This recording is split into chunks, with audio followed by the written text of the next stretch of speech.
Mesdames, Messieurs, bonjour, bienvenue au journal. Un an déjà, le 29 novembre 2015, s'est déroulé un double scrutin qui a permis au Burkinabé de renouer avec l'état de droit et la démocratie. Élections qui ont vu la victoire du MPP et de Roch-Marc Christian Kaboré. Mais tout d'abord, cette année, il n'y aura pas de pétard lors des fêtes de fin d'année.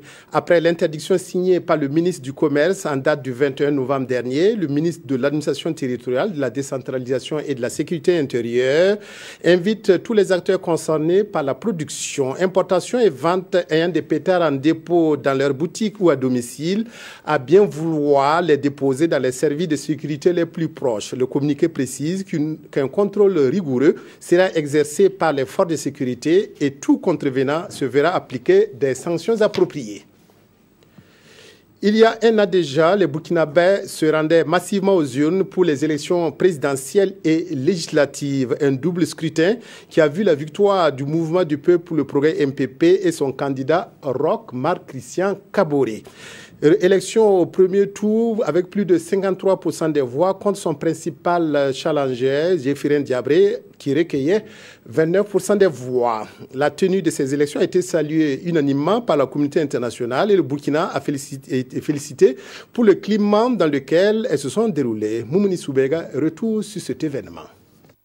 Que je dis MPP, nous sommes dans la nuit du 29 novembre 2015, alors que les militants du désormais parti au pouvoir attendent impatiemment les résultats qui leur sont favorables. Zéphirin Diabré félicite le candidat Roch-Marc Christian Kaboré. Dans la matinée du 30 novembre, les choses se confirment avec l'annonce des résultats provisoires. Roch-Marc Christian Kaboré est en tête avec 53,49%. Il est élu président du Faso dès le premier tour et devance largement Zéphirin Diabré qui totalise 29,65%. Kaboré, Roch Christian Marc, 1 668 169 voix obtenues, 53,49%. Au QG du MPP, c'est la fête. Dans son premier discours, le nouveau président du Faso remercie ses militants et appelle au rassemblement et au travail. Je voudrais, en ces moments historiques, rendre un hommage appuyé au vaillant peuple burkinabé et à tous les combattants de la liberté et de la démocratie, dont certains ne sont plus de ce monde. Nous devons à leur sacrifice ces moments de restauration de l'ordre constitutionnel pour asseoir une gouvernance apaisée, porteuse de démocratie, de réconciliation nationale, de progrès économique et social, de liberté et de justice au profit de tous les Burkinabés. Mais pour arriver à ce résultat, la Commission électorale nationale indépendante a dû relever un défi logistique jamais réalisé au Burkina. Elle a réussi la prouesse de publier les résultats 24 heures après les votes. Les résultats définitifs seront proclamés une semaine après. Le moins que l'on puisse dire est que ces élections se sont déroulées dans le calme, la transparence et sans contestation avec un taux de participation record de près de 60%. Des élections qualifiées de libres et transparentes par des observateurs nationaux et internationaux. Le Burkina venait ainsi de tourner une autre page de son histoire et d'amorcer une nouvelle ère démocratique après le départ de Blaise Compaoré et la parenthèse d'une transition qui aura duré plus d'une année. Un forum sous-régional sur la gouvernance démocratique dans le secteur de la sécurité dans le Sahel se tient à Ouagadougou. Il vise à renforcer la capacité des commissions de défense des assemblées nationales, mais aussi à appuyer l'exécutif à travers les différents ministères. Le programme Sahel intitulé « Renforcer le contrôle et la surveillance démocratique du secteur de la sécurité » est mis en œuvre par le NDI au Mali, au Niger et au Burkina. Il est financé par le Danemark et la Norvège. Les précisions de Daouda Ouattara et de Yolande Lompo. La question sécuritaire est devenue une préoccupation majeure tant au plan sous-régional qu'international. Le Mali, le Niger et le Burkina Faso, conscients qu'ils ont des frontières poreuses, que les membres du terrorisme international et les acteurs impliqués dans le crime organisé peuvent franchir facilement, ont décidé de mettre en commun leurs efforts en vue de faire face à la question sécuritaire. Une question qui intéresse les parlementaires et les organisations de la société civile. Pour bien combattre donc cette insécurité-là, il faut avoir le renseignement. Et le renseignement se trouve au niveau de la population. Et la société civile est là pour jouer cette partition, voir comment elle peut faire pour qu'on puisse avoir effectivement des informations authentiques à un temps record pour permettre donc à ceux qui sont chargés d'appliquer des stratégies ou puissent le faire sur le terrain. Organisé par le National Democratic Institute, le présent forum sur la gouvernance démocratique du secteur de la sécurité au Sahel est financé conjointement par le Danemark et la Norvège. À fur et à mesure qu'on peut promouvoir cette collaboration et donner aux uns et aux autres une plateforme pour échanger et se mettre d'accord sur une politique, sur la meilleure façon de mener la politique de défense, je crois que ça devrait être une contribution très positive dans ce combat que nos différents pays et nos différents États sont en train de mener. Et le souhait de tous serait que le programme Sahel s'étende au Tchad et à la Mauritanie. Afin de permettre une meilleure compréhension du métier de journaliste et faciliter la collaboration entre médias et forces de sécurité, une formation est initiée à l'endroit des officiers de police et de gendarmerie. La formation se déroule jusqu'au 3 décembre et porte sur la liberté d'expression et la sécurité des journalistes. Reportage Issa Kafando, Kadisanogo. Ces officiers de police et de gendarmerie reçoivent ici une formation sur la liberté d'expression et la sécurité des journalistes. Pendant 6 jours, ils prendront connaissance du rôle et de la fonction des médias. L'objectif est de permettre une sensibilisation de ces forces de sécurité sur l'importance d'établir des rapports professionnels avec les journalistes. L'insurrection populaire du 30-31 octobre 2014, tout comme le putsch manqué du 16 septembre 2015, ont démontré le rôle combien important des médias dans le traitement de l'information. Dans un contexte de crise, le gouvernement a toujours œuvré à mettre en place les conditions idoines à l'exercice de la liberté d'expression en général et la liberté de la presse en particulier. La présentation du cadre légal sur les médias au Burkina Faso et les stratégies durant les opérations sont entre autres les thèmes qui seront développés au cours de cette formation. Les journalistes font leur travail d'information des citoyens qui est essentiel en démocratie, et les forces de sécurité assurent la sécurité, comme leur nom l'indique, des populations. Et ces deux missions doivent être conciliables au jour le jour, sur le terrain. Cet atelier de formation des forces de sécurité entre dans le cadre du plan d'action des Nations Unies sur la sécurité des journalistes et la question de l'impunité. Ce plan a été approuvé par le Conseil des chefs de secrétariat des organismes de l'ONU en 2012.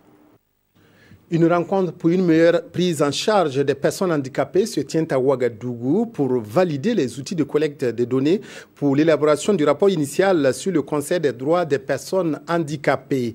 Ainsi, les indicateurs et les outils de collecte de données vont être examinés par tous les acteurs intervenant dans la promotion des droits des personnes handicapées.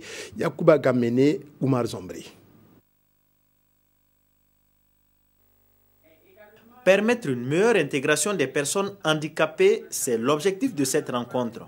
Durant 5 jours, il sera question d'examiner et de valider les indicateurs de suivi pour la mise en œuvre de la Convention des Nations Unies pour les personnes handicapées. Une convention ratifiée par l'État burkinabé le 23 juillet 2009. Communes handicap et son secrétariat permanent ont été mis en place par mon département pour justement travailler à ce que ce soit une réalité, la promotion et la protection des droits des personnes handicapées, que ce ne soit pas seulement des mots, mais que ça se traduise de façon plus concrète sur le terrain. Cette rencontre réunit des acteurs du domaine du handicap, des partenaires techniques et financiers, ainsi que des personnes handicapées. Ils passeront également en revue les avancées du Burkina en matière de prise en charge des personnes handicapées. L'application de cette loi a permis à l'État de mettre en œuvre, de prendre un certain nombre de décrets, notamment dans les secteurs clés où les personnes handicapées ont des problèmes. Il s'agit de la question de la santé, de la question de l'éducation, de la question des transports et de la question de l'emploi. En plus, vous conviendrez avec moi qu'en termes de changement d'attitude et de comportement, la personne handicapée peut se réjouir aujourd'hui parce que le regard de la communauté a changé. À l'issue de ces travaux, il sera procédé à la collecte de données sur le terrain. Ces données permettront la protection et la promotion des droits des personnes handicapées au Burkina Faso. L'association SOS Village d'enfants ouvre ses portes au public à l'occasion de ces journées portes ouvertes qui se tiennent depuis samedi dernier. L'association humanitaire internationale, présente au Burkina depuis 1997, prend en charge les orphelins en leur offrant un cadre de vie familiale heureux. Ces journées portes ouvertes vont permettre de découvrir l'association, mais aussi donner la possibilité de mobiliser des fonds en faveur des enfants orphelins. Kosun Koulibaly, Vincent Tiendrebiogo. Comme l'était le père de mon père, comme le sera... Des chants et de la chorégraphie au grand bonheur des visiteurs. Ce spectacle se passe dans les locaux de l'association SOS Village d'enfants. Association qui a ouvert ses portes au public ce week-end. Pour la représentante du président de l'Assemblée nationale, patron de la cérémonie d'ouverture, un enfant admis dans ce centre est un espoir pour la nation. Pour un enfant admis dans ce centre, c'est une vie reconstruite. C'est un espoir donné à la nation de voir un jour une fille, un fils lui revenir plus fort et plus bâtisseur. Pour le directeur international de SOS Village d'enfants, cette activité est l'occasion de rendre visibles les actions de leur structure et permet de toucher la sensibilité du public. Je pense qu'avec ces portes ouvertes, c'est pour montrer aux gens ce que SOS fait, c'est pour donner la visibilité. Et quand on fait ça, je pense qu'il y aura des gens qui seront sensibles. Un cri de cœur a été lancé par le directeur national de l'association à ses partenaires pour plus de ressources. Les ressources sur le plan international sont en train de connaître une diminution. Il nous faut donc sur le plan national mobiliser des ressources afin de continuer à prendre nos enfants avec la qualité qui se doit. Et donc notre appel, c'est de demander à toutes les entreprises, à toutes les sociétés citoyennes d'accompagner SOS Village d'enfants dans son action. Un appel qui a commencé à faire des résultats avec ces 2 chèques de 2 millions de francs CFA chacun et des biens en nature. Après la déconvenue face aux Lionceaux du Sénégal, les étalons jouent leur deuxième match de la Coupe UEMOA cet après-midi face à la Guinée-Bissau. Comment se préparent les joueurs de l'équipe nationale burkinabé pour disputer cette rencontre décisive, celle de la dernière chance? Suivant le reportage de nos envoyés spéciaux Paul-David Bamara et Jean-Modeste Ouedraogo.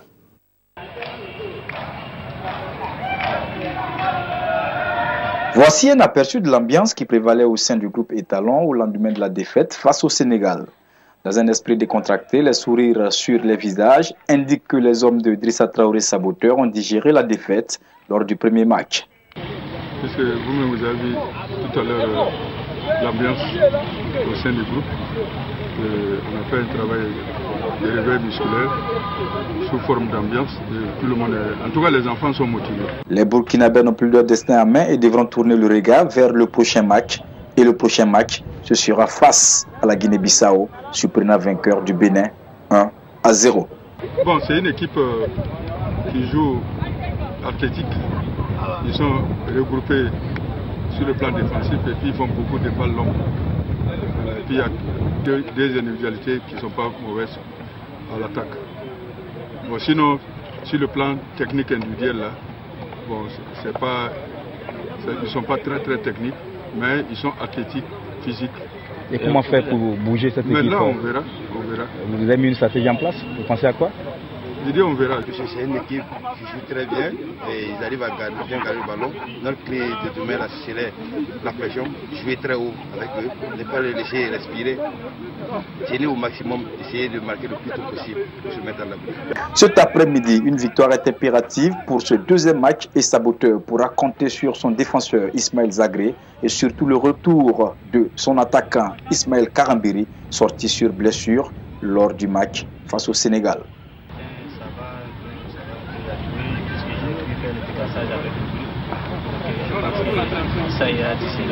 Burkina Faso, Guinée-Bissau, c'est pour ce mardi sur le coup de 15h au stade Kégué de Lomé.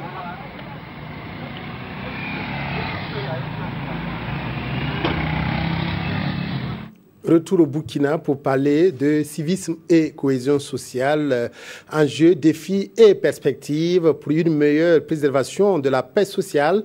C'est sous ce thème que se tient cette année la 13e édition de la Semaine nationale de la citoyenneté. Une semaine dont les activités ont été officiellement lancées ce matin par le président du Faso, Roch Marc Christian Kaboré. Reportage Suleiman Sanou, Abdelaziz Yagibou.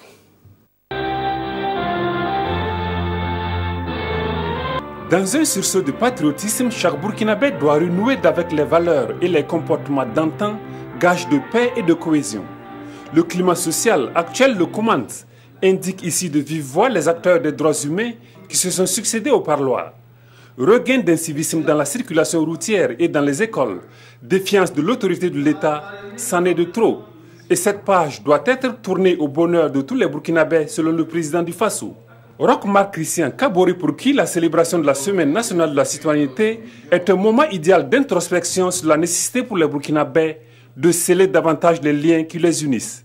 De toutes les urgences légitimes auxquelles notre pays doit faire face ces derniers temps, la problématique de l'appropriation de la citoyenneté, dans son approche la plus complète, tient une place de choix. La citoyenneté a été longtemps considérée comme l'état ou la qualité du citoyen, c'est-à-dire le lien qui rattache l'individu à la collectivité à laquelle il appartient. De nos jours, elle s'appréhende davantage comme un mode de comportement qui implique chez le citoyen l'exercice de ses droits et l'observance de ses devoirs vis-à-vis de ses concitoyens et vis-à-vis de la nation à laquelle il appartient. La 12e édition de la Semaine nationale de la citoyenneté se tient dans un contexte marqué par la volonté politique du gouvernement de restaurer les valeurs de paix qui jadis fondent le Burkina. L'événement constitue l'un des axes forts de la politique nationale des droits humains et de la promotion civique. Si le citoyen a le droit de manifester et de revendiquer, il ne doit pas perdre de vue l'obligation que lui incombe de respecter la loi et de contribuer à la préservation de la paix sociale. Si l'État garantit aux citoyens leurs droits, il attend d'eux en retour l'accomplissement de leurs devoirs. Nous devons donc interpeller notre conscience et prendre la juste mesure de notre responsabilité dans la promotion de la citoyenneté responsable en nous appropriant les valeurs fondamentales du civisme qui s'inculquent au sein de la cellule familiale, à l'école, dans les milieux professionnels et se renforcent tout au long de la vie. Au-delà des activités de sensibilisation et d'interpellation qui se dérouleront du 28 novembre au 3 décembre prochain sur l'ensemble du territoire national, il sera procédé à un bilan du chemin déjà parcouru depuis l'avènement de la CENAC en 2004. On se contente de l'élever, on confie l'éducation à la télé. Terminons par la revue de presse. Les quotidiens reviennent sur les résultats des élections consulaires et l'installation des présidents dans les différentes régions. Les journaux s'intéressent aussi et toujours à la disparition de Fidel Castro. Les précisions de Tobom, Evelyne Dabiré. Le feuilleton sur l'élection des membres consulaires se poursuit avec cette fois l'élection et l'installation des présidents de région. Pour l'élection des délégués consulaires, rappel aujourd'hui au Faso, c'est le 13 novembre dernier que le scrutin s'est tenu sur toute l'étendue du territoire national où 148 élus consulaires et 19 délégués régionaux ont été désignés dans les 13 régions du Burkina. Pour la présidence de la délégation du centre, rapporte le pays et l'observateur Palga, l'élection s'est tenue à huis clos à l'hôtel de ville de Ouagadougou. Et là, Hamid Karo envoie Wen Panga sur le carreau, écrit l'observateur Palga. Ce journal précise que Hamid Karo, de son vrai nom Hamidou Ouedraogo, soutient la candidature de Kadhafi pour la présidence de la Chambre de commerce et Julien Ouedraogo Diwen Panga, lui, porte la candidature d'Apollinaire Compaoré. Puis, en encadré dans ce journal, la liste des présidents élus dans les différentes régions. L'enjeu de cette élection, poursuit l'observateur Palga, apparaît bien moindre face au combat de titans qui va se jouer demain 30 novembre à l'occasion de la désignation du président de la Chambre de commerce. À voir dans le journal Le Quotidien l'interview de Kadhafi et dans le pays les propos de Apollinaire Compaoré, tous deux en lice pour l'élection du président de la Chambre de commerce. Autre sujet d'intérêt dans les parutions de ce jour, le décès de Fidel Castro, vu par les Burkinabés. Le journal Le Quotidien rapporte les propos de certains anciens élèves et étudiants du Burkina à Cuba. Pour certains, la disparition de Castro est une grande perte et pour d'autres, poursuit ce journal, le Burkina doit décréter 3 jours de deuil national au vu des bonnes relations entre le Burkina et Cuba. Fin de cette édition. Merci de votre aimable attention à la RTV. Excellent après-midi à toutes et à tous.